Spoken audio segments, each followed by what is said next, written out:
My goodness, Virginia Tech got hosed last night. I'm very curious to find out what you guys thought. But just as Ilo said in his top of the hour update, there was a Hail Mary at the end of the game. Virginia Tech is trailing, and there's just a couple of seconds to go against Miami. Virginia Tech throws a Hail Mary. There's a massive bodies in the back of the end zone. Virginia Tech comes down with the football, and then it gets knocked out of the wide receiver's hands. The officials initially call it a touchdown, and then they review it and they say, call's overturned. Miami wins. And here's the deal. Normally, as the Virginia Tech coach said, if a replay takes that long, it's not overturned. The standard is it's conclusive. It's indisputable video evidence. That was not the case. You can tell me that Virginia Tech didn't catch the football, okay, but you can't tell me that was conclusive and indisputable. And if that's the standard, Virginia Tech got screwed last night. And my heart goes out to any money line bettor who was about to cash in on the Hokies, and then the officials are like, yeah, psych, Miami wins. Wow. Yeah, integrity is compromised when you have bad results as a result of bad officiating. And that's what that is. This is why people believe in home field advantage when it comes to close calls in games.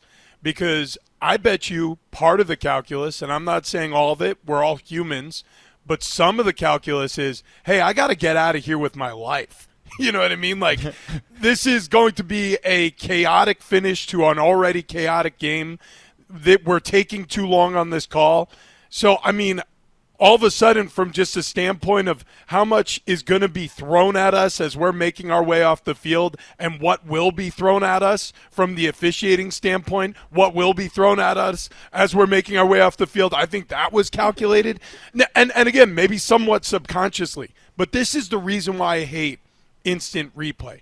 I hate instant replay because it robs us of what's special about sports. Sometimes it helps because human error is a real thing. But guess what? Sports are sort of built around human error. And I think that we're a lot more forgiving when it's athletes making mistakes, not by much, but a lot more than when compared to officials. But if we have integrity, then we don't have anything to worry about on bang-bang calls. Last night, that was a bang-bang call.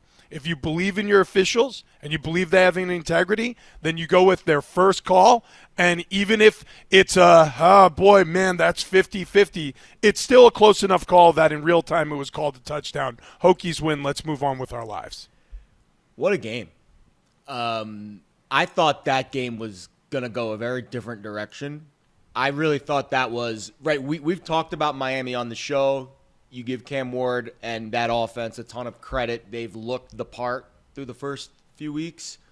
But the looming specter of Mario Cristobal and just the eggs that he has laid throughout the course of his coaching career, I felt that Miami was going to drop a game at some point. I did not think it was going to be this one. I thought the matchup really favored Miami, especially offensively against that Virginia Tech defense. But Cam Ward started a little slow, threw a couple interceptions, didn't really get into the flow of the offense until the second half. It was his lowest completion percentage of the season. Made some really, I don't want to say boneheaded plays, but just he wasn't as buttoned up as the Miami offense has been in weeks past. Virginia Tech, man, I don't know.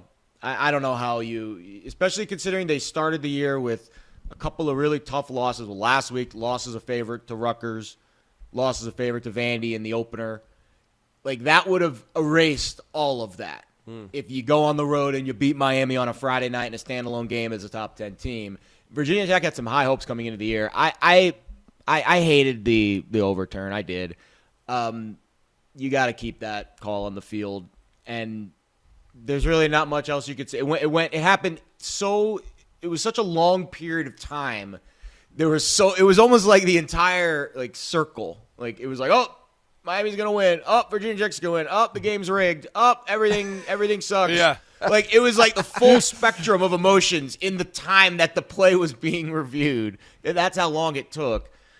I hate that it was overturned. It was. This is the state of college football that we are in, and Miami gets the win. I don't know. I mean, I could complain about it until I'm blue in the face, but that it's just the way that it went down. Man, craziness. We'll see what happens today if we're in store for more craziness. I'm sure we are. Now, I'm curious where you guys are because this is a really good slate. We've got 4 ranked versus ranked games today, including your Penn State Nittany Lions, Jared and Rich, right? Got a big one against Illinois. My Notre Dame Fighting Irish. I didn't go there, but it's my hometown, South Bend, and they're hosting Louisville. Are you looking at ranked versus ranked? Big game hunting? Are you looking at Georgia at Alabama? That is the juiciest, sexiest matchup of the night, of the entire day. Do you go there first? Do you look elsewhere? What are you excited about today? I mean, obviously, my alma mater is playing against a ranked team, and they're ranked themselves, so the Penn State-Illinois game has my attention. But, I mean, come on.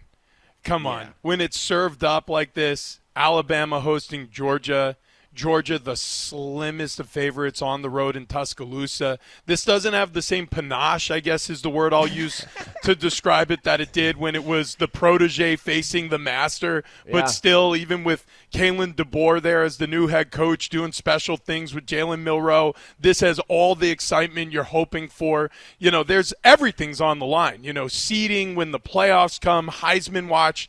This is fun stuff. This is what college football is supposed to look like, especially in that primetime slot. You guys aren't excited for some of these other random games today? Like, I don't know, TCU, Kansas, South Florida, Tulane. That's not – none of those games are wetting your whistle. Florida State, SMU. Florida State bouncing back last week. No. But by the way, now you truly sound like the betting expert on the show. I'm stoked about Sam Houston State hosting Texas State. That's the game of the day. Come on, people. Let's get on board the train here. No, come on. It's Bama and Georgia. And you're talking to someone who is absolutely like I saw our pal Jonas Knox and LeVar Arrington doing the show from State College yesterday. So jacked up for that weekend and what's going to happen. I'm assuming it's going to be a resounding win. The market is kind of telling you Penn State is just a massive, massive overmatch for Illinois. We'll see how close that game is in the fourth quarter. I expect Georgia-Bama to be an absolute knee knocker. I mean, and we'll get into the deep dive a little later, but I'll give you the 10,000 feet view. There's a chance that Alabama's a home dog for the first time in 20 years, basically. It doesn't happen. 2007, the last time they were a home dog. 113 straight home games they've been favored. Now, the market's kind of telling us they might not close a home dog. We have seen a little fluctuation over the last 24 hours, a little money, a little nibble on the tide. But how about Georgia? 48-0 against everybody not named Alabama in their last 51. 1-2 against Bama. So it just I really hope it's a close game because it has the potential to be one of those we remember for the whole season. And I like that. Listen, there was so much said about the 12-team playoff and how at times it was going to water down the regular season. It's just you have more margin for error. I'll say going into this game tonight between Georgia and Bama, sure doesn't feel like that. I haven't felt all week like, shoulder shrug, the loser's probably still going to make the playoff anyway, Agreed. Right? It doesn't feel like that at all. So if anything, the 12-team playoff, it might water down a couple of matchups really late in the regular season, but this early, it's not watering anything down.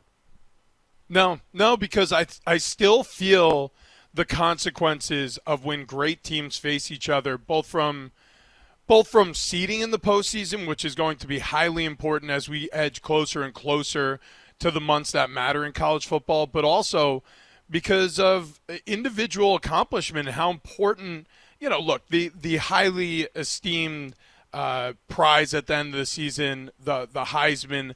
But, I mean, just think about this, and Jared, I really didn't follow this as much until you and I started talking, but all of the individual accomplishment awards that you can bet on, like all of a sudden there is national interest in these races down the stretch of the season. So these early matchups really matter, if not to most, to some.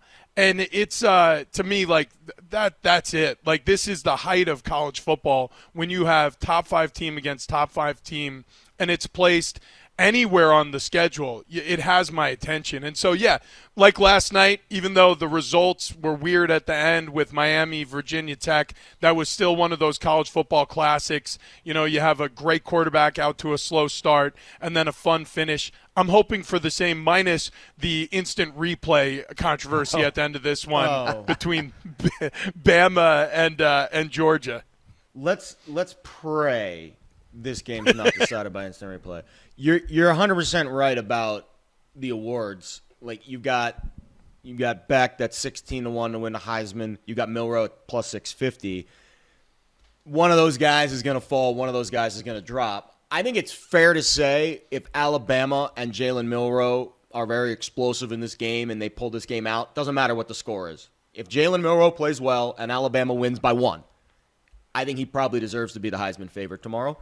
If they win by like 10 double digits, like he's definitely going to be the favorite tomorrow if they win by double digits or going away. I think Carson Beck, and again, we'll get into the deep dive later. I think that's the side of the market that I'm a little more curious in because he's coming off the bad game. So you're getting a little bit of a discount already. Speaking of discounts, when the numbers open up for next week, whoever loses this game, let's say Georgia wins by a field goal, Alabama's at Vandy next week.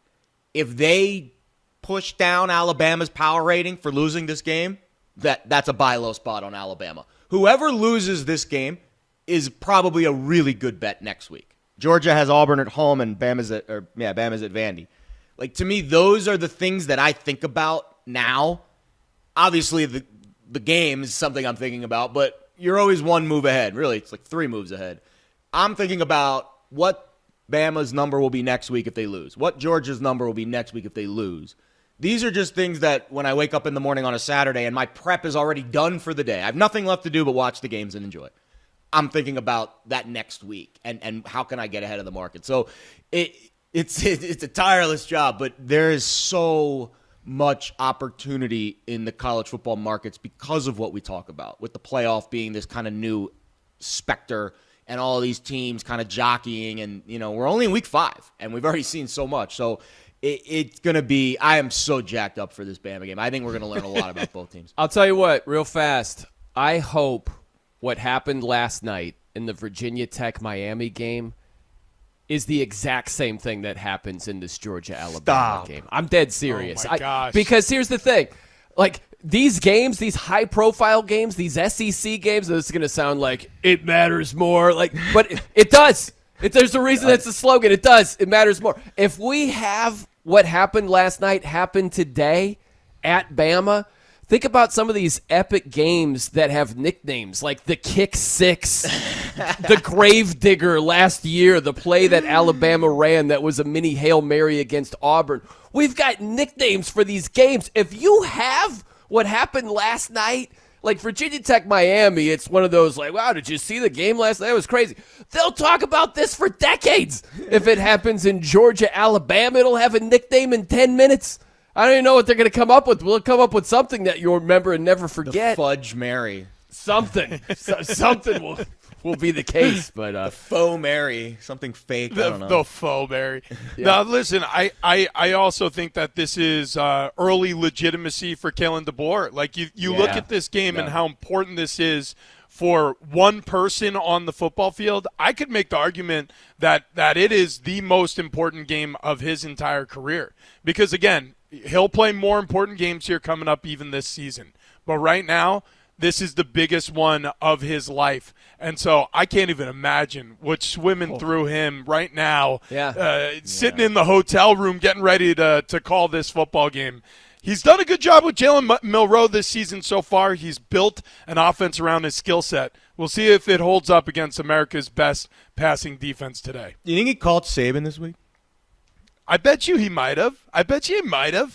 A couple of tips. Coaches do that a lot. I hear it every week talking to head football coaches who they will contact their buddies around, around the water cooler to get some tips. Yeah, I'm willing to bet that Kirby Smart did not call Dan Lanning because he's been on the record to say that Lanning's defense has had very little success against Alabama's offense over the years. I would be very surprised if DeBoer and Saban didn't talk this week. I'm wondering if Saban called DeBoer?